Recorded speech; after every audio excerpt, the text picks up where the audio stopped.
안녕하세요, 가치남입니다. 7월 10일 금요일 국내 증시가 마감이 되었습니다. 오늘 코스피 같은 경우에는 비교적 하락이 나왔죠.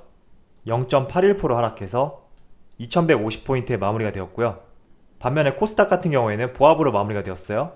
그래서 772포인트에 마무리되었다, 이렇게 말씀을 드리도록 하겠습니다. 자, 오늘 삼성전자 같은 경우에는 4거래일 연속 하락이 나왔죠. 오늘의 하락폭은 비교적 적었지만 4거래일 연속 하락이 나왔기 때문에 이번 한 주간은 굉장히 힘들었던 한 주가 되지 않았을까, 이렇게 생각을 해보면서 오늘 같은 경우에는 큰 등락폭이 없었던 것 같아요. 그래서 52,700원에 마무리가 되었고, 매일 신고가를 갱신하고 있는 카카오 같은 경우에는 오늘 장 초반에 상승으로 전환을 했지만 오후장에 하락으로 전환이 되었죠. 그래서 어제와 동일한 가격에 마무리가 되었다, 이렇게 말씀을 드리도록 하겠습니다. 자, 그리고 언택트 관련된 종목 중에 카카오 말고 네이버가 있죠. 오늘 네이버 같은 경우에는 카카오와 달리 4%의 큰 상승이 나왔는데 저는 크게 의미를 부여하지 않고 있어요. 왜냐하면 어제 네이버에 비해서 카카오가 비교적 더 상승이 나왔기 때문에 어제 못 갔던 부분이 오늘 네이버에서 시세가 나오지 않았나, 이렇게 생각을 하고 있고, 항상 카카오와 네이버는 유사한 움직임을 보인다, 저는 그렇게 생각을 하고 있고, 앞으로도 이런 유사한 흐름이 지속되지 않을까, 이렇게 생각을 해봅니다. 자, 오늘 코스피 수급을 한번 살펴보면 외국인과 기관이 모두 양매도를 했죠. 특히 외국인 같은 경우에는 이번 한 주간 어제 소폭 매수세를 제외한다면 이번 한 주는 모두 매도세로 전환을 했다, 이렇게 말씀을 드리고, 기관도 마찬가지인 것 같아요. 그래서 이번 한 주간은 외국인과 기관 모두 주식시장에서 발을 뺐던 한 주였다, 이렇게 정리를 하도록 하겠습니다. 자, 삼성전자의 수급을 한번 살펴보겠습니다. 삼성전자 같은 경우에는 4거래일 연속 하락이 나오고 있지만 어제와 오늘 외국인의 순매수세가 전환이 되었어요. 하지만 기관 쪽에서 큰 매도 물량이 나오고 있기 때문에 이렇게 4거래일 연속 지속적인 하락이 나오지 않았나, 이렇게 생각을 해봅니다. 제가 여러분들에게 항상 말씀을 드렸지만 삼성전자의 업종 자체가 문제가 있어서 주가가 하락하는 것이 아니라 지금은 삼성전자보다도 기관과 외국인 입장에서 더 매력적인 종목들이 많기 때문에 그쪽에 집중되고 있다, 이렇게 생각을 하셨으면 좋겠습니다. 자, 그리고 카카오 같은 경우에는 지난 7거래일 동안 큰 상승이 나왔죠. 그 기간 동안 외국인의 순매수세가 지속적으로 유입이 되었지만 요 며칠 사이에는 기관과 외국인이 순매도로 전환한 것을 알 수 있어요. 그래서 우리가 너무 추격 매수를 하기보다는 카카오 종목을 매수하고 싶다면 어제도 말씀드렸지만 조금은 눌러주는 구간이 생겼을 때 주가의 흐름을 살펴보시고 내가 들어갈지 말지 이 부분을 결정하자, 다시 한번 말씀을 드리도록 하겠습니다. 자, 이어서 이번 한 주간 외국인과 기관이 어떤 종목을 많이 매수했나 여러분들에게 한번 보여드리도록 하겠습니다. 지금 제가 날짜를 이번 주 월요일부터 어제 목요일까지 설정을 했거든요. 오늘 날짜인 11일 같은 경우에는 조금 시간이 지나야지 알 수 있기 때문에 제가 목요일까지만 설정해서 보여드리고요. 먼저 코스피 코스닥 합쳐서 외국인의 입장에서는 삼성전자를 가장 많이 매수했어요. 그런데 주가가 오르지 않고 있기 때문에 여러분들의 심리에서는 외국인과 기관의 소외 종목으로 분류가 되어 있지만 오히려 삼성전자를 외국인이 가장 많이 매수했다, 이 점을 알 수 있고, 그래서 저는 항상 여러분들에게 말씀을 드리는데 이 종목 저 종목 매수하면서 옮겨 다닐 바에는 지루하더라도 내가 매수한 한 종목에서 기다리는 것이 낫다, 다시 한번 말씀을 드리도록 하겠습니다. 자, 그런데 반면에 기관 입장에서는 SK바이오팜을 가장 많이 매수했죠. 그리고 삼성전자와 SK하이닉스, 카카오 순서로 가장 많이 매도를 했다, 이렇게 말씀을 드리도록 하겠습니다. 그래서 저는 삼성전자가 조금 더 나아가기 위해서는 외국인은 간헐적으로 매수세가 들어오고 있지만 기관 쪽에서 매수보다는 매도 포지션을 많이 잡은 것 같아요. 그래서 외국인, 기관 모두 수급이 조금만 받쳐준다면 언제든지 저는 유효한 종목이라고 생각을 하고 있기 때문에 여러분들도 이런 수급적인 측면을 한번 살펴보셨으면 좋겠습니다. 삼성전자는 워낙 무거운 종목이기 때문에 외국인 혼자서만 순매수를 한다고 해서 주가가 올라가기는 쉽지가 않거든요. 그렇기 때문에 항상 외국인과 기관에 순매수세가 동시에 들어와야지 상승할 수 있는 종목이다, 저는 그렇게 생각하고 있어요. 그래서 작년 12월이죠. 이 구간을 한번 제가 수급을 한번 보여드릴게요. 정확한 날짜는 12월 6일부터 12월 17일까지인데 약 10거래일 동안 15% 정도 상승을 했거든요. 자, 정확하게 이 구간이죠. 12월 6일부터 12월 17일 약 10거래일 동안 15% 정도 상승을 했는데 이 구간 내에서 수급을 한번 살펴보시면 외국인과 기관이 집중 매수한 것을 알 수 있어요. 그렇기 때문에 삼성전자는 워낙 무거운 종목이고 한 호가를 올리는데도 수많은 자금이 필요하기 때문에 이렇게 외국인과 기관이 동시에 매수세를 보여주어야 조금은 탄력적으로 상승할 수 있다. 이렇게 말씀을 드리도록 하겠습니다.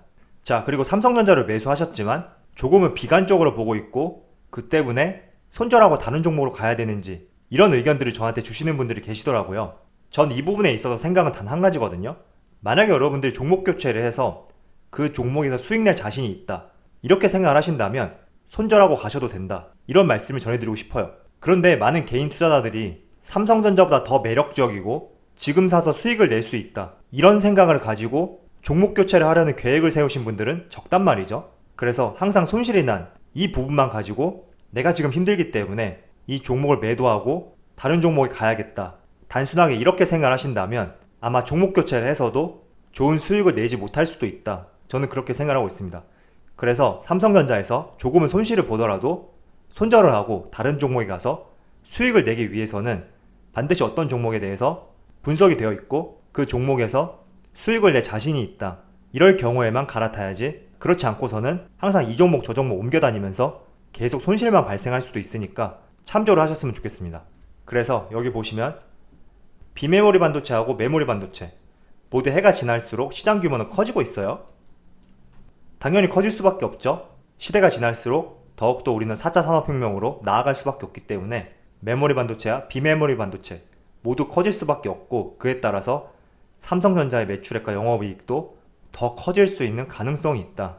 이렇게 이해를 하셔야지 지금 실적이 좋았는데 주가의 흐름이 나쁘다, 그래서 삼성전자는 앞으로 발전 가능성이 없고 배제해야 되는 종목 중에 하나다, 이렇게 생각하는 것은 조금 무리가 있다, 이런 말씀을 드리도록 하겠습니다. 매출액도 꾸준히 증가할 것으로 내다보고 있죠. 여기 회색 그래프가 다 매출액 전망치거든요. 이 점도 참조를 하셨으면 좋겠습니다. 자, 그리고 올 8월 달에 갤럭시 노트 20하고 Z 플립, 갤럭시 폴드 2, 그리고 몇몇 종목들에서 언팩 행사를 하는데 우리가 이 부분도 한번 지켜볼 필요가 있어요. 왜냐하면 단순히 신작이 나온다, 이게 아니라 올 상반기에 발표된 갤럭시 20이 생각보다 판매량이 부진했잖아요. 그런데 8월 5일날 이런 신작을 통해서 전체적으로 호응이 좋다면 하반기에 스마트폰 판매량도 상반기에 비해서는 늘어날 여지도 있기 때문에 우리가 갤럭시 언팩 행사도 한번 살펴보면서 한 달 남았죠. 조금은 기다림이 필요할 때다, 이렇게 말씀을 드리도록 하겠습니다. 자, 그리고 카카오 주가에 대해서 한번 잠깐만 말씀을 드릴게요. 어제도 제가 말씀을 드렸지만 지금 이 종목 같은 경우에는 6거래일 연속 상승이 나왔기 때문에 추격 매수하는 것은 절대 부정적인 의견을 전해드렸어요. 그리고 오늘 같은 경우에는 다소 눌러주는 모양이 나오면서 어제와 동일한 가격대에 마무리가 되었는데, 만약에 이 종목을 매수하시려면 저는 기간 조정을 보일 때 매수해라, 이렇게 말씀을 드렸죠. 이 의미를 조금 더 자세하게 한번 말씀을 드릴게요. 기간 조정을 보인다는 것은 하루 조정을 보일 때 매수하자, 이런 의견이 아니거든요. 말 그대로 기간이에요, 기간. 그래서 오늘 중간중간에 카카오가 음봉을 보였는데 이때를 조정으로 생각해서 매수했던 분들이 계셨을 거라고 생각을 하고 있거든요. 그런데 저는 이 부분이 조금 위험하다고 생각을 하고 있어요. 물론 카카오의 성장성을 더 믿고 있고 하반기에 자회사들의 줄 상장도 있기 때문에 더 상승할 여력은 있다, 이렇게 판단을 하고 있지만 주식을 투자한다는 것은 수익을 내기 위함이죠. 그렇다는 말은 조금 더 우리가 매력적인 가격에서 매수를 한다면 더 수익을 많이 낼 수 있기 때문에 제가 이렇게 말씀을 드리는 것이고요. 기간 조정을 보일 때 매수해라, 이 말을 조금 더 구체적으로 말씀을 드리면 지난 5월 말에서 6월달 이 구간에 일부 기간 조정을 보였죠. 그래서 이렇게 크게 상승이 나오고 나서 이렇게 하루 이틀 하락할 때 매수하는 것이 아니라 어느 정도의 움직임을 살펴보신 뒤에 이 주가가 박스권을 토대로 밀리지 않는다면 그때 매수하자, 이런 의견이거든요. 그래서 제가 시젠 종목을 토대로 한번 말씀을 드릴게요. 자, 이 종목 같은 경우에도 올 초에 3만원대였는데 지금 18만원까지 올라갔죠. 6배 올라갔어요.